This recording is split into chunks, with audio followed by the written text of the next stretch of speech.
Again, look at that double box we got there. We're showing you amazing views during this broadcast. A big thank you, actually, to the Solar System Exploration Research Virtual Institute, or SERVI, for providing the telescope views from Mazatlan.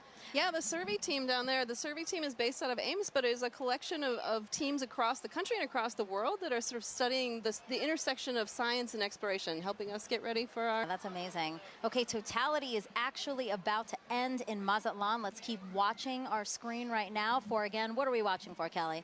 We're watching for the diamond ring effect. So that's when the first bright light, we're starting to see it on this side there. So you're going to put your glasses on right now to protect those beautiful eyes, because now we're going back to the partial phase. Whoa, so, that's amazing. Wow. Yeah. Kelly, that's a filter, by the way, everyone. That's why we're seeing that. But when you said put on your glasses, I'm so trained now to do it that I almost did it here in Cleveland. No, we're fine in Cleveland. We're still in Mazatlan. Again, what we're seeing is because we needed to adjust the filter now that, again, it's basically like putting on our glasses. The way that you said people on the ground need to put on our glasses, our telescope operators need to protect their own eyes as well as their equipment. Exactly. Well, thank you so much, Kelly. I really appreciate your time here with us. It was so fun to learn about the science and actually see the first eclipse come for North America here. So thank you so much. Thank you. All right, as you can see, there's a lot to learn about our sun and eclipses. So to explain it all in a really fun way for kids, NASA developed a clever game called Snap It. We have another QR code coming on your screen right now. Just scan that code, or if you're watching us on your phone, all you have to do is screen grab it, press on it later, and you can check out that game. Also the website, if that's easier for you, go.nasa.gov/snapit. Okay, so NASA can predict the total solar eclipse's path to a high degree of accuracy because of a spacecraft that launched nearly 15 years ago. This same spacecraft is now helping our Artemis II astronauts who'll be orbiting the moon next year.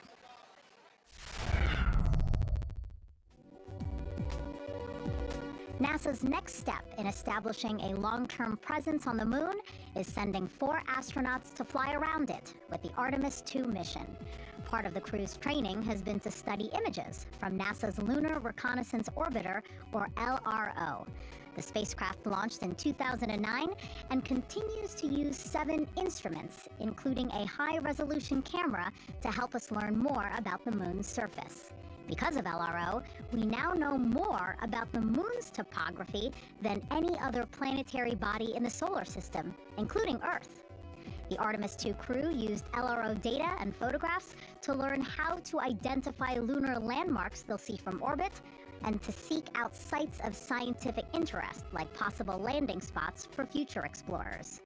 While helpful for planning Artemis missions, people back here on Earth also use LRO to predict the shape of the moon's shadow, or umbra, during total solar eclipses.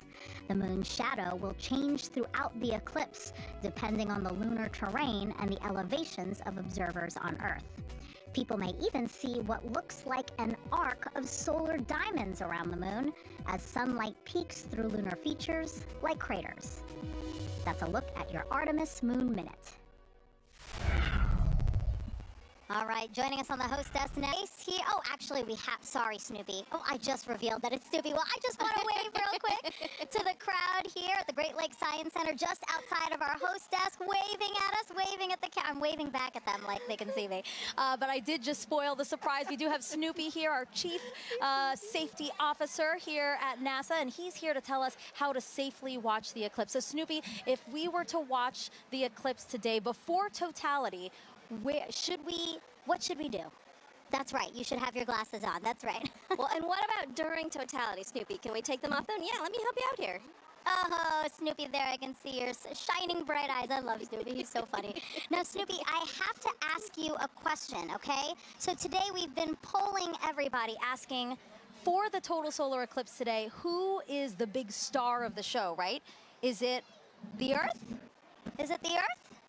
Is it the moon? Is it the sun? Okay, but you have to pick one. You have to pick one. You have to pick one. You don't want to pick one? All of them. All of them are great? That's right. Snoopy, thank you so much. I know you're super excited to see the total solar eclipse today. We're glad to have you here. Bye.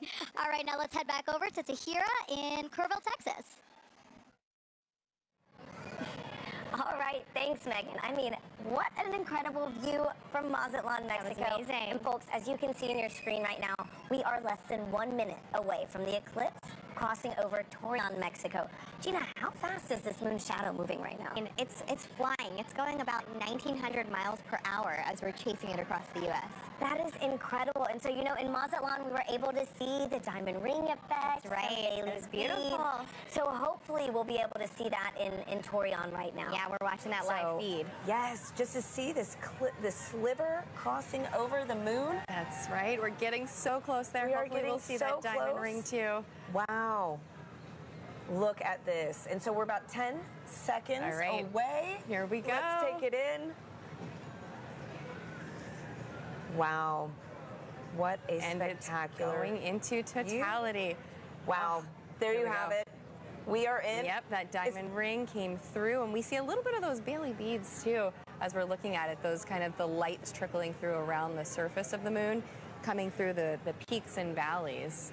So what are we viewing on the left-hand side? This almost pink color effect. Right, and so as we just heard from the last totality, you know, these pink fingers are popping out a little bit, and those are those solar prominences. They're appearing pink because of the helium rich, but we can see it. Let's focus on the corona here, that glow that we're getting, and we can see basically these streams that are coming out, a lot of that energy and brightness that we do not have the ability to see on a day-to-day basis. So with this total eclipse, we're able to see that corona nice and bright coming through in Torreon. That is just a magical view. Oh my goodness. It is. Gina, okay, and so we've got so many questions coming in online right now from viewers watching this. Our first one is going to be from Justin, who wants to know, you know, right now we are seeing a pretty clear and spectacular view of a total solar eclipse. Yes. But Justin wants to know, what will it look like if it's clouded over? Right, so the view that we're getting right now, you won't be able to see that if it's clouded over, but you will have effects going on, right? You'll get a change in the temperature, so the temperature will drop. It'll still get darker as It's well. already getting dark here in Kerrville. I mean, we have some cloud coverage, right? And we're feeling a little extra wind. It's noticeably darker despite the clouds that we have, so you'll get some of those environmental effects even if it's cloudy where you are. And so a great follow-up, he wants to know, again, will the temperature change during totality, which I know you mentioned that it will get a little bit cooler. Yes. But do you know about how many degrees we can expect? Yeah, you know, it depends on the location, the humidity, multiple factors, but it can change by about 10 degrees or so, depending where you are, maybe even a little bit more than that. And, you know, we're feeling a little chilly kind of where we're sitting compared to what it was earlier. And, I mean, I'm just staring at this view of totality that we have in Torreon. So we're about halfway through totality right now in Torreon, Mexico. And again, I know folks said that this is almost double totality than 2017, right? That's right. And so in 2017, we had a little more than 2 minutes. So we're lucky enough this time that we have over 4 minutes in some places too. This is so beautiful. And so our next question from Sibel on Instagram wants to know, why is the sun more active right now? So the sun is more active because we have an 11-year solar cycle. The sun goes from solar maximum to solar minimum, where it's changing its level of activity. Oh, and as you're seeing the screen, yeah, so I see in that the bottom right there, we can see that prominence extending out. And as we heard earlier in Mazatlan, you know, that is potentially the beginning of space weather activity. So we're talking about solar maximum. If there's a time to see any of that space weather activity during the total solar eclipse, this is the time to do it. So let's watch that as we go through totality in our other locations too, and maybe we'll be lucky to see some of these features change for us. That is so beautiful. It is. And so Gina, too, you know, how we're in a higher cycle, solar cycle right now. How many years, you know, is that fluctuation? Right. The solar cycle goes on for 11 years when it peaks in activity, and that's where we are. Where the latest predictions are that we will reach that maximum sometime this year, and then it'll decrease in activity going back down to solar minimum. And so, Gina, I've got time for one more quick question from Christopher on X, who wants to know which other planets have the best eclipses. Oh, Okay, well, that's right. So eclipses don't only happen on Earth. Let's talk about Mars for the fact that Mars does have eclipses when the moon crosses in front of Mars. Mars has 2 moons, and the rovers on the surface have captured images of those. But no other planet has a view quite like this, right? Nope, that is special for us. Just the distance and the size of the moon makes it such that it will completely block the sun as it's doing today. Wow. And you can see there's that diamond ring effect as we are coming out of totality in Taurion. What an incredible! Wow, it's a bright one too. Look at that. That is a bright one. So is this what, a Bailey's bead, or? So that's going to be that diamond ring. Just how bright it is. Bailey beads are a little bit smaller as they kind of bubble over the surface, but folks who are in that location should have those safety viewing glasses back on so that they can now view the partial eclipse that they are experiencing. Well, that is fantastic. And you know, the next time we see this eclipse, it's going to be right here in Kerrville, Texas. So folks, the countdown is on. We've got about 10 minutes until we see this with our own eyes. You can hear people. Yes, big moment right here in Kerrville. For now, let's check back in with Lauren at the Indianapolis Motor Speedway.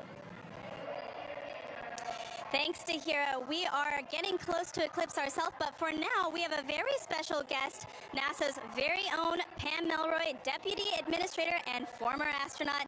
Pam, it's good to see you. Oh, it's great to be here. I'm so excited. It's very exciting. So what's it like being in Indianapolis for an exciting event like this? Well, it's a beautiful day here, and I love the fact that we're here with thousands of people in the Indianapolis Motor Speedway. But we're joining with millions of people around America looking up together to the sky. Absolutely. And tell me, is this your first eclipse? It's not my first eclipse, but it will be my first totality. Oh. I've seen several partial eclipses, but there's something mystical and mysterious and in some ways unifying about a total eclipse, and we're all going to feel it together. Absolutely. We could not have lucked out more on this weather today. So as a former astronaut, we know that sun science and space weather are very important to keeping our astronauts safe. What is space weather, and why do we care about it? What is NASA doing to study it? Yeah, that's right. It's actually very important. It is of concern for astronauts who are in space because they experience the radiation of the sun that comes from solar flares and solar weather. But the reality is